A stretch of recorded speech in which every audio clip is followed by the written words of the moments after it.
오늘도 말씀을 깨닫는 은혜와 함께 하나님 나라를 누리는 복이 있기를 주님의 이름으로 축원합니다. 다윗은 하나님께서 택하신 왕이죠. 그를 통해 하나님 나라를 그의 백성들에게 이루고자 하시는 하나님의 뜻과 계획이 있기 때문에 반드시 이 모든 것이 이루어지죠. 다윗이 훌륭해서가 아니라 하나님의 뜻과 하나님의 계획이에요. 물론 다윗도 하나님 마음에 합한 자로서 그의 신실함이 있지만 그것보다 우선되는 건 하나님의 뜻과 하나님의 계획, 하나님의 주권적 섭리라는 것을 우리는 놓치면 안 돼요. 그래서 다윗도 하나님 앞에 선한 모습도 있지만 그러나 또 반면 다윗도 죄인인 까닭에 그의 연약함도 성경에 가감없이 전부 다 기록되고 있어요. 그래서 하나님의 은혜가 더 큰 까닭에 이제 하나님께서 그와 함께 하심으로 그는 그동안 훈련의 과정을 거쳐 정금같이 나오는 그런 시간을 거쳤기에 이스라엘의 왕이 되어지니까 하나님께서 그와 함께 하심으로 그는 점점 강성하여 가게 되죠. 그래서 앞선 5장 10절에 보면 뭐라고 말해요? 만군의 하나님 여호와께서 함께 계시니 다윗이 점점 강성하여 가니라. 하나님께서 함께 하신다, 이게 중요한 거예요. 우리는 다윗이 강성하여 간다는 것에 초점을 맞추며 우리도 강성하여지기를 원하지만 우리 자체로는 강성해지는 게 아니라 하나님 여호와께서 함께 하시기 때문에 나오는 자연스러운 결과예요. 원인이 있어야 그 결과가 있는 거죠. 인과관계가 분명한 거예요. 하나님이 함께 하시기 때문에 다윗은 강성해지는 결과를 얻게 되는 거죠. 원인이 없으면 결과도 없는 거예요. 그러므로 우리도 하나님과 함께하지 않고는 강성해질 수가 없어요. 그렇기 때문에 우리에게 우선되어야 되는 건 하나님과 함께하는 거죠. 그러면 다윗은 하나님과 어떻게 함께 했습니까? 오늘 본문에 보면 13절부터 16절까지는 다윗이 또 얻은 아들들에 대해서 기록을 하고 있어요. 13절에 보면 다윗이 헤브론에서 올라온 후에, 헤브론에서 올라왔다. 어디로 올라온 거예요? 예루살렘 성을 이제 쳐서 그 예루살렘 성을 다윗 성으로 삼고 이스라엘의 이제 도성으로 삼고 이제 그곳으로 올라왔다, 그 이야기예요. 그래서 예루살렘에서 처첩들을 더 두었으므로 아들과 딸들이 또 다윗에게서 나니 예루살렘에서 그에게서 난 자들의 이름은 하면서 예루살렘에서 낳은 아들들의 이름을 쭉 기록해요. 삼무아, 소밥, 나단, 솔로몬, 이팔, 엘리수아, 네벡, 야비야, 엘리사마, 엘리아다, 엘리벨렛, 총 11명의 아들들을 낳게 돼요. 앞서서 3장 2절에서 5절에 헤브론에서 낳았던 아들들이 있었죠. 그게 6명이었어요. 그런데 이제 예루살렘에서 11명을 더 낳아요.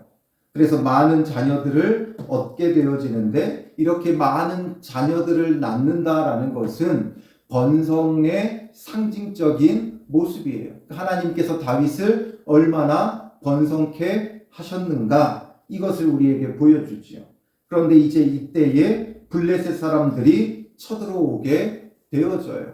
왜 이들이 쳐들어왔느냐? 17절에 보면 이스라엘이 다윗에게 기름을 부어 이스라엘 왕으로 삼았다 함을 블레셋 사람들이 듣고 블레셋 사람들이 다윗을 찾으러 다 올라오매. 다윗이 온 이스라엘의 왕이 되었다는 이야기를 듣고 블레셋 사람들이 다윗을 찾으러 올라왔다. 이건 단순히 다윗을 만나러 올라온 게 아니라 다윗을 치려고 올라온 거예요.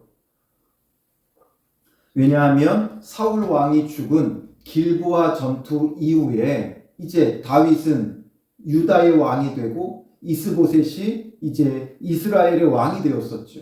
그러나 다윗이 왕이고 이스보셋이 왕이었다고는 하지만 길보아 전투에서 사울 왕이 죽었어요. 이스라엘이 완전히 패했어요. 그래서 실제적인 실효적인 지배는 블레셋이 하고 있었어요. 이들이 왕으로 있기는 하지만 마치 식민지처럼 다윗과 이스보셋은 분봉왕 정도밖에 되지 않는 위치였어요. 그러니까 그 힘이 미미한 거죠. 그래서 블레셋에 조공을 바치면서 살아갔어요. 그런데 이 블레셋의 입장에서는 이것들 봐라. 요것들이 이제 다윗을 왕으로 삼고 똘똘 규합하고 있네 이거죠. 그러니까 다윗이 이스라엘의 왕이 되었다 이걸 듣고 나니까 요것들 봐라 요거죠. 요 느낌이에요. 감히 이것들이 지금 똘똘 뭉친다. 이건 우리를 대항하기 위함이다 생각을 하는 거죠. 그러니 다윗의 힘이 더 세지기 전에 한번 손 좀 봐줘야 되겠다 이거예요. 딱 이 느낌으로 이들이 다시 한번 이스라엘 손 좀 봐줘야겠다 하면서 몰려서 오게 되는 거죠. 그러니 다윗도 듣고 요새로 나가요. 그랬더니 블레셋 사람들이 이미 이르러 르바임 골짜기에 가득한지라. 르바임 골짜기에 가득하다. 그러니까 지금 떼거리로 몰려와서 손 좀 봐주겠다 이거예요.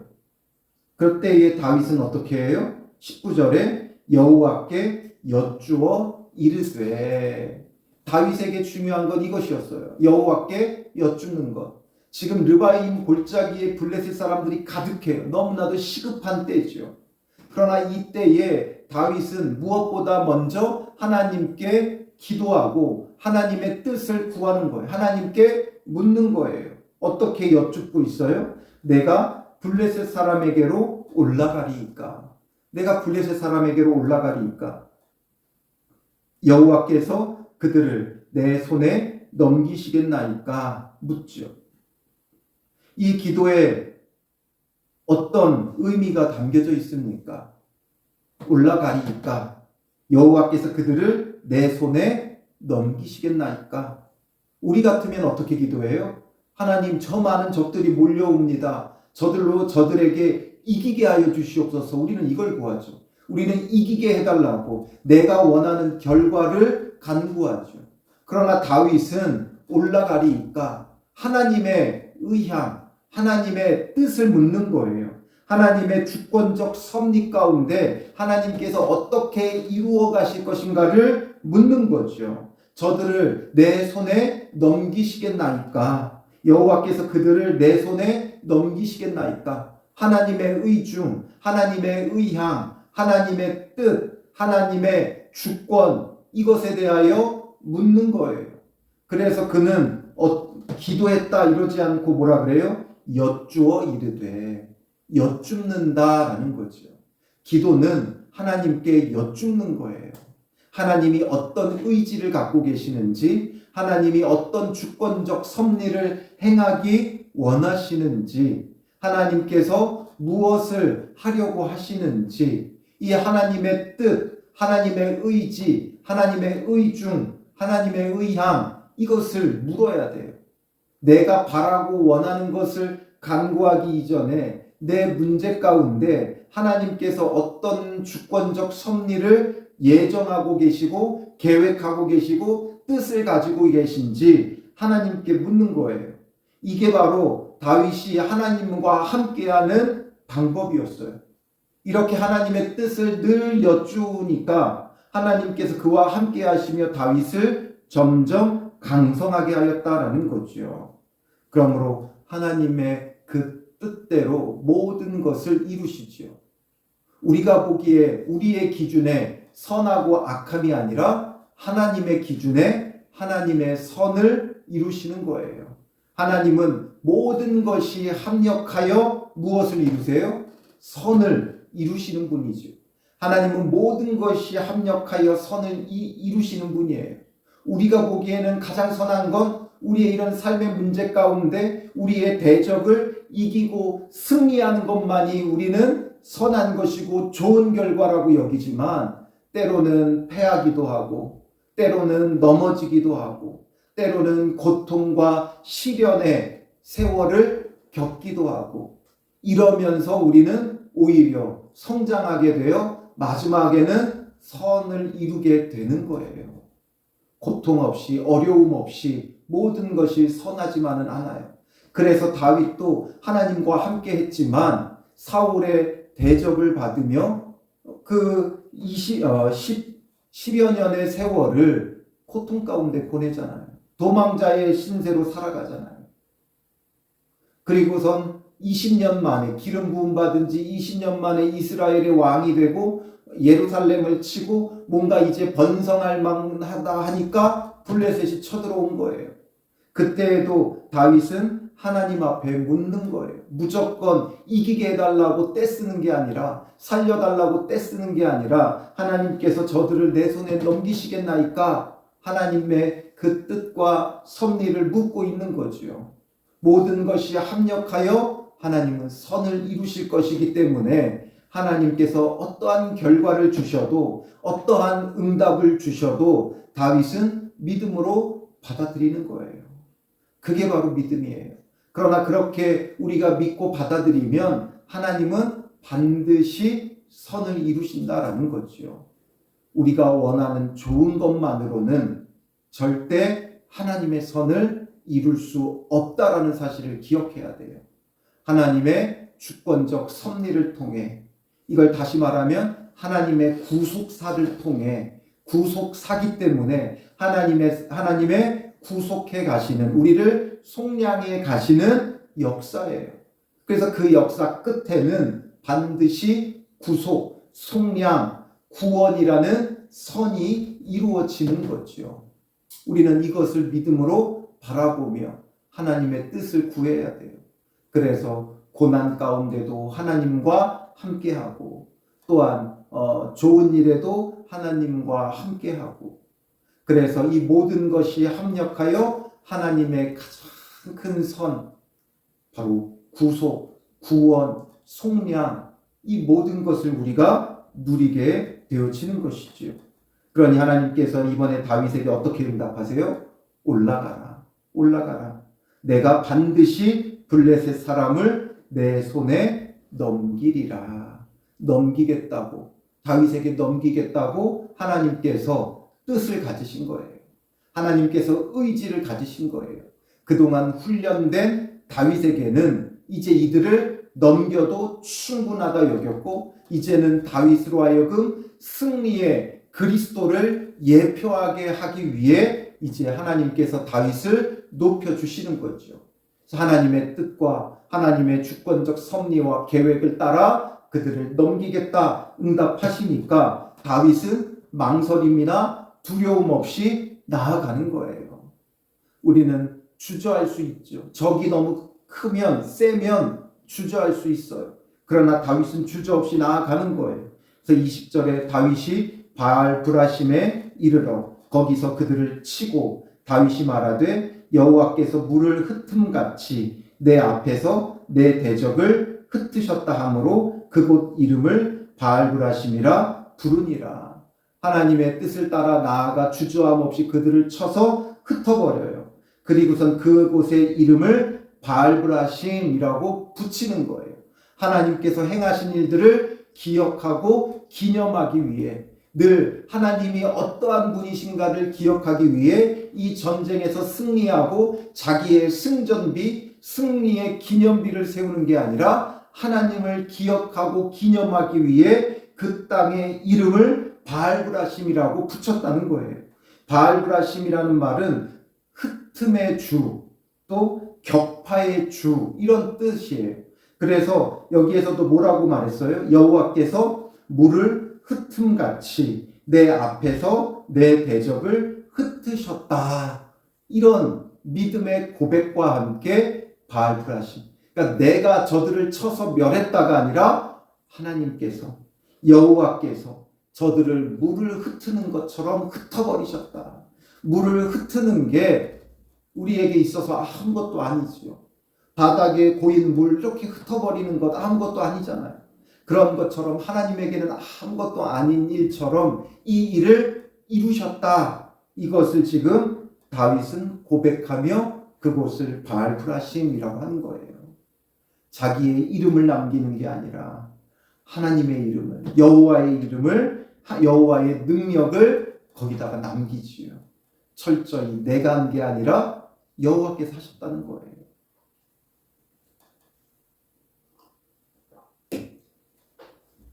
대부분의 왕들은 자기의 이름을 남기지요. 그러나 다윗은 여호와의 이름을 남기는 거예요. 그리고 나니까 거기서 블레셋 사람들이 그들의 우상을 버렸으므로. 그들의 우상을 버렸어요. 왜 버려요? 패하고 흩어지니까 버려진 거죠. 그들이 일부러 우상을 버린 게 아니라 우상들이 버려진 거예요. 고대의 전쟁은 자기들의 신들의 전쟁과 같다고 했죠. 자기들이 모시는 신을 내세우고 나와서 그 자기들의 전쟁을 주관하는 신을 의지하며 전쟁을 치렀어요. 그리고 이제 승리하는 쪽의 신이 진짜 신으로 여겨지죠. 그런데 지금 다윗이 이기니까 여호와가 참 신으로 인정받고 그들의 신은 이제 블레셋의 신은 패배한 신, 죽은 신, 아무것도 아닌 신이 되니까 우상들을 버리게 되어지는 거예요. 그러니 다윗과 그의 부하들이 치우니라. 이 우상들을 치워버렸어요. 그래서 이 땅에서 우상들을 치워버리고 오직 여호와만이 참 신이요 참 하나님이신 것을 만방에 드러내며 여호와의 영광이 드러나게 하는 것이죠. 진정한 여호와의 승리를 이루는 거예요. 그러니까 22절에 블레셋 사람들이 다시 올라와서 르바임 골짜기에 가득한지라. 블레셋 사람들이 1차로 패했어요. 그러니까 다시금 사람들을 모아서 올라온 거죠. 이렇게 우리가 밀리다 보면 어떻게 하겠다는 거예요? 이제 이스라엘에 우리는 완전히 멸망하겠구나. 그러니까 이제 더 많은 사람들을 모아서 올라온 거예요. 그런데 이때 우리는 어때요? 한번 승리하면 이걸 이제 당연시 여기면서 당연히 여길 거라 여기며 덤벼들어요. 그런데 다윗은 그렇게 하지 않아요. 어떻게 해요? 다윗이 23절에 여호와께 여쭈니, 다시 또 여쭙는다라는 거죠. 이게 중요해요. 이게 우리가 보기에는 당연하게 여기지만 이거 결코 쉬운 일이 아니에요. 우리는 어려울 때보다 잘 될 때가 더 위험해요. 이미 승리를 거뒀잖아요. 그러니까 당연히 저들은 아무것도 아니다 여기며 그냥 덤벼들 수 있어요.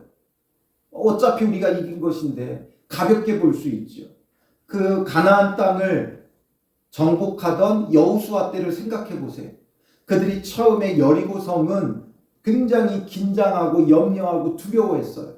그런데 하나님의 주권적 섭리를 따라서 그들이 여리고 성을 멸한 다음에 어디로 가요? 아이성으로 가죠. 그런데 아이성으로 갈 때는 그들이 어떻게 해요? 하나님께 묻지 않아요. 그들은 당연시 여겨요. 저 성 조그마니까 우리 다 갈 필요도 없다. 한 1,000명 정도, 3,000명 정도 가면 되지 않겠냐 하면서 우습게 봤다가 패하게 되죠. 이렇게 한번 승리하게 되면 사람은 교만해지게 되어 있어요. 그러나 다윗은 하나님께 묻죠. 그러니 하나님께서도 뭐라고 말씀하세요? 올라가지 말고, 이번에는 올라가지 말라고 해요. 그러나 그냥 올라가지 말라 하시는 것이 아니라 그들 뒤로 돌아서 뽕나무 숲을 맞은편에서 그들을 기습하되 뽕나무 꼭대기에서 걸음 걷는 소리가 들리거든 곧 공격하라. 그때에 여호와가 너보다 앞서 나아가서 블레셋 군대를 치리라. 이번에는 전면전이 아닌 기습 작전을 하나님께서 명하세요. 아마도 처음 몰려왔던 자들보다 훨씬 더 많은 군대가 쳐들어왔을 거예요. 왜냐? 처음에 패배했으니까. 똑같이 나가서는 되지 않잖아요. 그러니 훨씬 더 많은 병력을 이끌고 나와서 이스라엘을 치려고 했을 거예요. 그러니 하나님께서도 물론 전면전으로도 이기게 하실 수 있지만 하나님께서 나아가면 숫자가 중요하지 않죠. 그러나 하나님을 철저히 의지하게 하기 위해서 이제는 기습작전을 하나님께서 명하신 거예요. 그러니 다윗이 25절에 여호와의 명령대로 행하여, 이게 중요한 거예요. 여호와의 명령대로 행한다라는 거예요. 하나님께서 우리를 위해 싸우겠다고 하시니까 무턱대고 내 마음대로 내 뜻대로 하는 게 아니라 여호와의 명령대로. 그래서 순종하며 하나님께서 지시한 대로 블레셋 사람을 쳐서 게바에서 게셀까지 이르니라. 그래서 이들을 완전히 쳐서 멸하게 되고 그러므로 이제 이 블레셋은 다윗 때에는 더 이상 이스라엘 땅에 발을 붙이지 못해요. 이렇게 다윗이 완전히 블레셋을 쳐서 멸하게 되어지는 거죠. 한때는 블레셋 가드에 망명했던 다윗이에요. 그리고 사울 왕이 죽은 뒤에는 조공을 바치던 다윗이에요. 그러나 하나님께서 이제 때가 되니까 저들을 완전히 쳐서 멸하고 하나님 나라를 이스라엘 땅 가운데 이루지요. 이 모든 하나님의 주권적인 일들이 하나님과 함께하는 다윗을 통해 하나님께서 이루셨다라는 거죠. 그러니 오늘 우리도 하나님과 함께하는 자가 되면 하나님께서 하나님의 때에 하나님의 나라를 우리 가운데 놀랍게 이루실 거예요. 우리의 인생에 헛된 시간이 한순간도 없이 결국에는 모든 것을 통하여 모든 것이 합력하여 선을 이루시는 거죠. 모든 것이 합력하여 선을 이루실 그 하나님을 믿고 기대하며 우리는 하나님께 끊임없이 여쭙고 하나님과 함께하는 내 뜻대로 하나님 앞에 떼쓰는 기도가 아니라 하나님의 뜻을 묻는 하나님의 의중을 묻는 하나님의 주권적 섭리를 묻는 기도 가운데 하나님과 동행하는 하루가 되시기를 주님의 이름으로 축원합니다. 기도하겠습니다. 살아계신 아버지 하나님, 만군의 하나님 여호와와 다윗이 함께함으로 하나님께서 다윗을 점점 강성하게 하신 것을 보게 됩니다.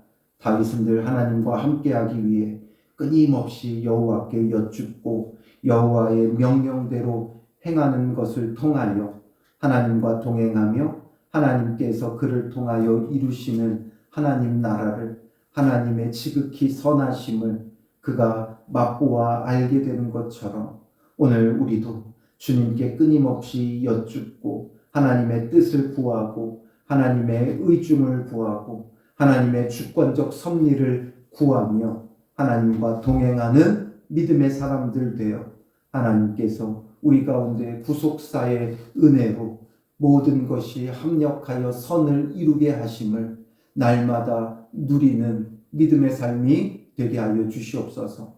오늘도 매 순간 주께 여쭙고 주의 뜻을 구하며 주님의 뜻이 선하게 이루어져 가는 복된 하루가 되게 하여 주실 줄 믿사오며 예수님의 이름으로 기도합니다. 아멘.